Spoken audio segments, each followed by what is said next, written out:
আসলে আমি proud feel করি যে আমি একজন গরুওয়ালার ছেলে। আর আমার বাবা একজন গরুওয়ালা। আমাকে যদি কেউ গরুওয়ালা বলে মানুষ রাগ করে, আমি খুব খুশি হই যে আমি গরুওয়ালার ছেলে, কারণ এই গরু থেকেই আজকে আমি সোহাগ, আজকে আমি পড়াশোনা করতে পারছি, আজকে আমি আপনাদের সামনে কথা বলতে পারতেছি। যদি এই গরুর ব্যবসাটা না থাকতো, আমার বাবা একসময় স্বর্ণের ব্যবসা করছে। আসলে ব্যবসা বড় কথা, মানুষ মন দিয়ে যেটা করবে ওইটা থেকেই মানুষের সোনা উপার্জিত হবে। আসলে মন, ইচ্ছা শক্তি থাকতে হবে। আপনার বাবা কি স্বর্ণের বিজনেস করে লাভবান হয়েছিলেন না ক্ষতিগ্রস্ত না, হয়েছে? ক্ষতিগ্রস্ত হয়েছে। আমার বাবা একবারে ক্ষতিগ্রস্ত হয়ে কিস্তিতে 1.5 লাখ টাকা নিয়ে একটা গরু ক্রয় করে আজকে আমাদের আল্লাহ রহমতে এই বাড়ি করছি, গরু আছে, আমাদের ব্যাংক ব্যালেন্স আছে।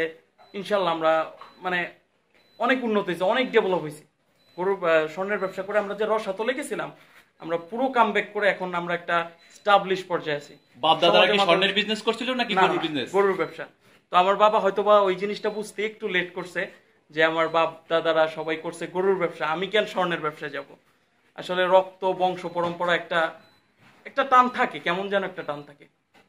এই টানটাই আমার বাবার কাজে দিচ্ছে শেষ পর্যন্ত বুঝতে পারে যে আসলে ওই ব্যবসায় আমার কিছু হবে না, আমার বাপ দাদা যেটা করছে এইটাতেই আমার ভাগ্য। গরু বিজনেস ভালো না মন্দ? অবশ্যই 100% ভালো। আপনি কি করতে চান? আমি আমি একজন সফল উদ্যোক্তা হতে চাই, আমি একজন সফল খামারি হতে চাই।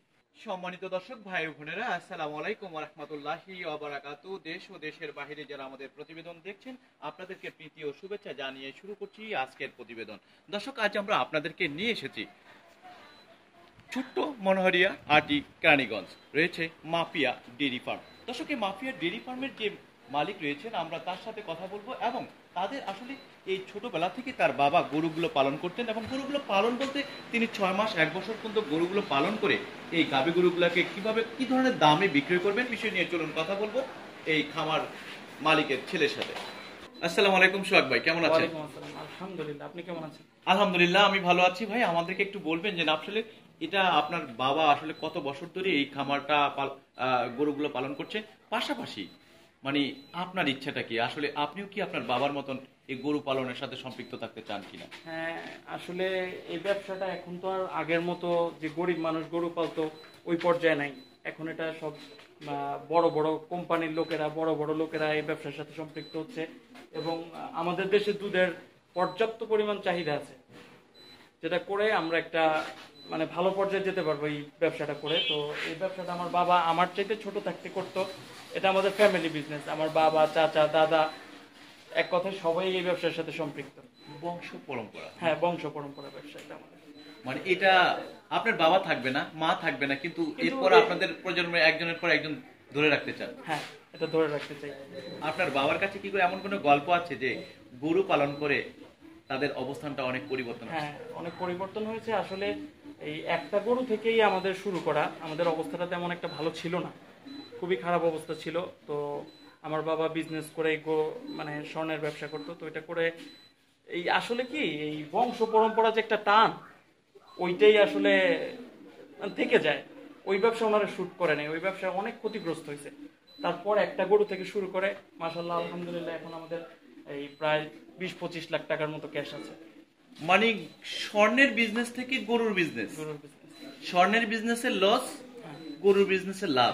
মানে সবাই তো সবকিছু পারে না, কামারে দিয়ে কিন্তু কুমারের কাজ হয় না। তো আমাদের বংশ পরম্পরা যেহেতু এটা এটা আমাদের শুট করছে এবং আমাদের বেড়ে ওঠা, আমি এই পর্যন্ত আজকে এত বড় আমি পড়াশোনা করি, আমার ভাই আছে, আমার ফ্যামিলি চলে সব এটার উপর দিয়ে, এই গরুর উপর দিয়ে। মানে আমাদের বাড়ি ঘর এই অবস্থা ছিল না, ভাঙা টাঙা, মানে খুব খারাপ অবস্থা ছিল। আজকে আমরা যতটুকু ডেভেলপ হয়েছি এই গরু দিয়ে। যে আমার বাবা গরু পালন করে আজকে আমাদের পরিবর্তন নিয়ে আসছে, স্বর্ণের বিজনেস না, সেখানে আমরা না, এটাতে আমি প্রাউড ফিল করি। একদিকে আমার মনে হয় যে এটা একটা মানে খুব সওয়াবের কাজ। এই গরুগুলো পালন করা, এগুলো তো আল্লাহরই সৃষ্টি একটা জিনিস, এগুলোর পরিচর্যা করা, এগুলোর খাওয়ানো, এগুলোর রিজিক আমাদের মাধ্যমে হচ্ছে এবং এটা থেকে আমরা রিজিক পাচ্ছি। আমি গর্বিত, আমি প্রাউড ফিল করি। আমাকে কেউ যদি গরুওয়ালার ছেলে বলে আমি প্রাউড ফিল করি। যে আপনার যে কথাগুলো, এটা হলো সমাজের অসংখ্য পরিবারকে দৃষ্টি আকর্ষণ করবে আপনার এই কথা, যে আপনি স্মার্ট ভাবে আপনি কথাগুলো বলছেন, যে আপনার বাবাকে, যে আপনার পরিবারকে, যে মানে আপনি প্রাউড ফিল করছেন যে আমি গরুওয়ালার ছেলে। আমাদেরকে একটু বলবেন ভাই যে আসলে আপনার পড়াশোনাটা কি? আমি এখন অনার্স থার্ড ইয়ারে ম্যানেজমেন্ট নিয়ে পড়াশোনা করতেছি। আপনার বাবা কতটুকু করেছে? আমার বাবা তেমন একটা পড়ালেখা করে নাই, ক্লাস 5 পর্যন্ত পড়ালেখা করছে। তারপর থেকে আমার দাদার সাথে হাটে যাইতো, ওইখান থেকে আর পড়াশোনা হয় নাই। তার এটার প্রতি একটা আকর্ষণ হয়ে গেছে, এই গরুর ব্যবসার প্রতি। গরু ছাড়া মানে যদি আমাদের গোয়ালঘর খালি থাকে, ওই যে আমাদের পাশের বাসায় গরু আছে, ওইখানে যা বসে থাকবো। আপনার ভাই বোন কয়জন? আমার 3 বোন 2 ভাই। 3 বোন 2 ভাই। বোনরা কি বড়? হ্যাঁ, সব বোন আমার বড়। আমি শুধু শিক্ষার হাত দিয়ে কি আপনি এগিয়ে আছেন? না না না, আমার বড় বোন আমাদের এলাকার নয়াবাজার বিশ্ববিদ্যালয়ের প্রফেসর। আমার ছোট বোন বদরুন্নেসাতে ইংলিশে অনার্স করতেছে। আমার ছোট ভাই ইন্টার সেকেন্ড ইয়ারে পড়তেছে।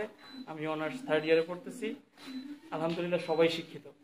আর আমাদের বর্তমান সরকার, আওয়ামী লীগ সরকার, শেখ হাসিনার সরকার, তারা কর্মসংস্থানের দিকে যে স্ব-উদ্যোগী হোক, চাকরির পেছনে না দৌড়ায় নিজে কিছু করার চেষ্টা করো। এদিক থেকে আমাদের দেশে চাকরির এমনিতেই অনেক অভাব। আর আমরা যারা শিক্ষিত হয়ে যদি সবাই চাকরির পেছনে দৌড়াই, তাহলে হয়তো বা আরেকটা বেকারত্ব বাড়বে। তো সেক্ষেত্রে থেকে এই ব্যবসাটা অনেক লাভজনক, এবং এটা যদি কেউ মন দিয়ে করে, আমার মনে হয় যে অনেক সাকসেস করতে পারবে ইনশাআল্লাহ। চলুন দর্শক, আমরা কথা বলবো যে আসলে গরুগুলা শুধু বিক্রয় করছেন নাকি তারা গরুগুলো পালন করছেন। আমরা গরু পালনের সাথে সাথে গরু বিক্রিও করতেছি। গরু যখন মানে প্রেগন্যান্সির আগে আমরা নিয়ে আসি, প্রেগনেন্ট হওয়ার পর মানে ডেলিভারি হওয়ার পরে যখন এটার দুধ নামে, তখন আমরা এটা বিক্রি করি। তখন অধিক মুনাফা লাভ করা যায়। মানে সেটা কি ধরনের, মানে কেউ যদি আপনাদের কাছ থেকে গরুগুলো কিনতে চায়, তাহলে কি ধরনের দামে কিনতে পারবো, বা কতটুকু সময়ের জন্য থাকবে, যেন গ্যারান্টি থাকবে কেমন, যে আপনারা যা কথা বলবেন তার কথা বললেন?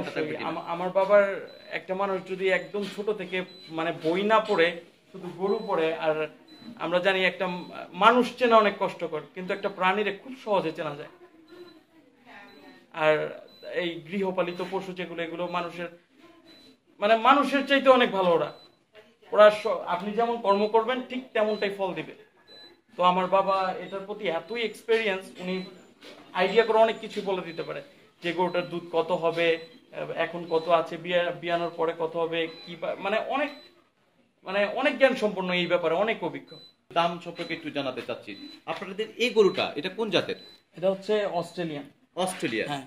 আচ্ছা, এটা মানে কত টাকা বিক্রি করবেন? এটা 1,60,000 থেকে 70,000 টাকা। 1,60,000 থেকে 70। এটা দুধের রেকর্ড কি আপনার জানা আছে? এটার দুধের রেকর্ড সম্পর্কে আমার জানা নাই, তবে গতকালকে একটা কাস্টমার আসছিল, তো আমার বাবা এই দাম বলে দিয়েছে, আমি সেটা শুনছি। তো ওই আইডিয়া থেকে আমি বললাম। আচ্ছা, এর পরের গরুটা সম্পর্কে একটু জানি। এই যে এটা হলো কোন জাতের? এটা হচ্ছে অস্ট্রেলিয়ান জাত, এটা ক্রস। এটা ক্রস? অস্ট্রেলিয়ান? হ্যাঁ, অস্ট্রেলিয়ান। আচ্ছা, তো এটাকে আপনারা এটাকে মুন্ডি জাত বলে। মুন্ডি? সিং ছোট। হ্যাঁ হ্যাঁ, এটা মুন্ডি। এই মুন্ডি জাতের যে এই গাবিটাকে আপনারা কত টাকা বিক্রি করবেন? এটা 2 লাখ। এটার অনেক দুধ হয়। এটা অনেক দুধ হয়। সকালবেলা একবারে নিম্ন তো 11 থেকে 12 কেজি দুধ হয় এটা, আর বিকেল বেলা 6-7 কেজি। জাত হিসাব করে গরু বিক্রি, তো একটা আইডিয়া আল্লাহর রহমতে আছে। আর আমিও চিন্তা করতেছি যে বাবার পাশাপাশি আমার অনার্সটা কমপ্লিট হলে, এখনই চিন্তা ভাবনা করতেছি, একটা লোনের জন্য অ্যাপ্লাইও করছি, যে বাবার সাথে ইনশাল্লাহ খামারটা এই সামনে আমাদের জায়গা আছে, বড় করে ইনশাল্লাহ বাবা ছেলে দুজনে মিলে করব। আপনি আমাদের এই গরুটা কোন জাতের? এই গরুটা অস্ট্রেলিয়ান। অস্ট্রেলিয়ান? এই গরুটার দামটা কেমন দিয়েছেন? এই গরুটার বাচ্চা হচ্ছে না, ঠিক আছে? বাচ্চা হচ্ছে না? এটা 3-4 কেজি দুধ আছে, আর এটা 1,10,000-20,000 টাকা হলে বিক্রি করব। মানে এটার বাচ্চাই হচ্ছে না? না, এটার বাচ্চা হচ্ছে না, নিচ্ছে না। তো চেষ্টা করতেছি, ডাক্তার চিকিৎসা দিচ্ছে, ইনশাল্লাহ যদি এর মধ্যে ঠিক হয় তো হবে, আর না হলে। আপনার বাবা বকা দিবে না তো, এই যে গরুটার মানে বাচ্চা হচ্ছে না, আপনি তো বলে ফেললেন? না, বলে ফেলবো। সত্যি কথা বলতে আমার বাবা কখনো মিথ্যা কথা বলে ব্যবসা করে না, যা সত্যি তাই বলবো। আমি যদি এটাকে 1,10,000-20,000 বিক্রি করি, এখানে আমার লাভ থাকবে, কারণ আমি এর চাইতে কমে কিনে আনছি। বাছুর সহ আছে? না, এটা বাছুর নেই। বাছুর নেই? না। এটা হলো কোন জাতের? এটা ওই অস্ট্রেলিয়ান মুন্ডি। এটা হলো অস্ট্রেলিয়ান মুন্ডি। আচ্ছা, এটার দামটা আপনি কত দিয়েছেন একটু বলবেন? এটা 1,80,000-90,000 টাকা। 1,80,000। এটারও দুধ সকালে 10 থেকে 11 কেজি। আপনাদের মোবাইল নাম্বারটা কি দিতে চান কিনা? অসংখ্য ফোন আসবে, সেই সুবাদে যদি আপনাদের কোনো ত্রুটিমূলক কোনো চিন্তা ভাবনা না থাকে, তাহলে নাম্বার অবশ্যই মোবাইল মানে গরুটা বিক্রি করার জন্য সরাসরি আমাদের উদ্দেশ্যই বিক্রি করা, সেখানে যদি আপনার মাধ্যমে বা এই চ্যানেলের মাধ্যমে আমরা বিক্রি করতে পারি, তাহলে আমি আরো আগ্রহী হব এটার প্রতি। আমি যেটা 1 বছর পরে চিন্তা করছি, সেটা আমি আরো 1 বছর আগে করার চেষ্টা করবো ইনশাআল্লাহ। আপনাদের নাম্বারটা যদি দিতে চান। আমার বাবার মোবাইল নাম্বার হচ্ছে 0172742391। এই নাম্বারটা থেকে সরাসরি আপনার বাবা রিসিভ করবে? হ্যাঁ। কি নাম আপনার বাবার? হযরত আলী। হরজত আলী। আর আপনার নামটা? আমার নাম হচ্ছে সোহাগ। সোহাগ ভাই।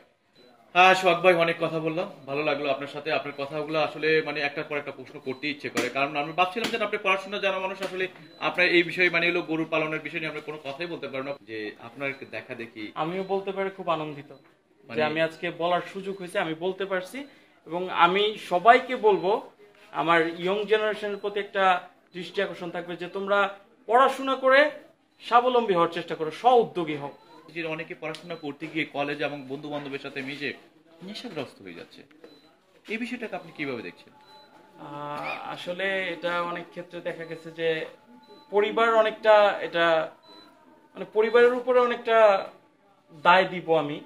কারণ একটা পরিবারই পারে একটা ছেলের একটা সন্তানকে কিভাবে মানুষ করবে, কোন শ্রেণীর লোকেদের সাথে মিশতে দিবে, কার সাথে মিশতে দিবে না, কিভাবে পরিচালনা করবে, এটা কিন্তু ফ্যামিলির উপর অনেকটা দায়ভার দেয়। তো সেক্ষেত্রে আমি বলবো যে মানে বাবা মায়েরা যাতে সযত্নশীল হয় এবং ছেলে মেয়েরা কি করতেছে সেদিকে যাতে নজর রাখে এবং তার পড়ালেখার পাশাপাশি তাকে যাতে কিছু করার জন্য উদ্বুদ্ধ করে।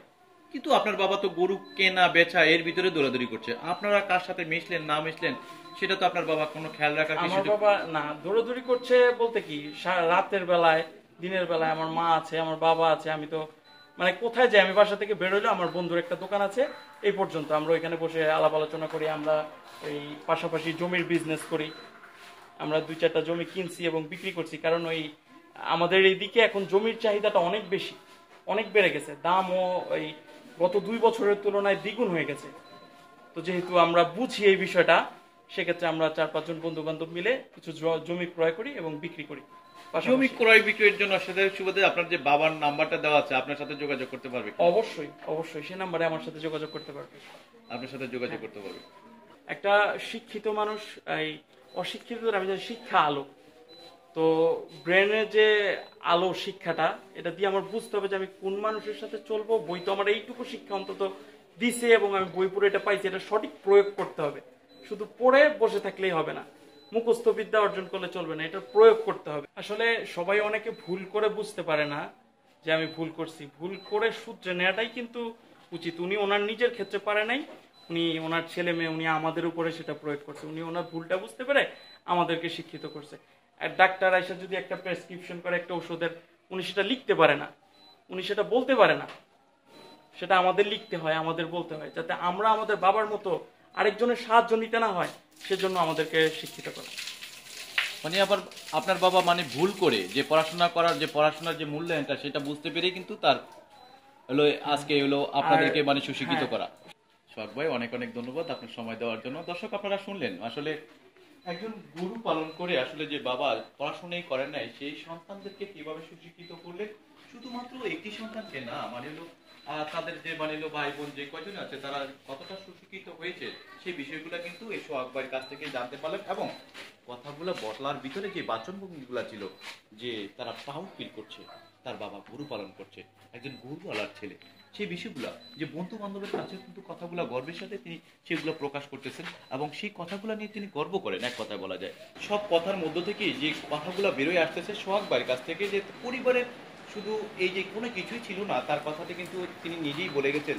আজ যতটুকু উন্নত অর্জনে মানে শিখরে আসলেন এই গরু বিজনেস করে, তার বাবা কিন্তু গোল্ডের বিজনেস করছেন, স্বর্ণের বিজনেস, এক কথায় বলা যায় স্বর্ণের বিজনেস বাদ দিয়ে আসলেন গরু বিজনেসে।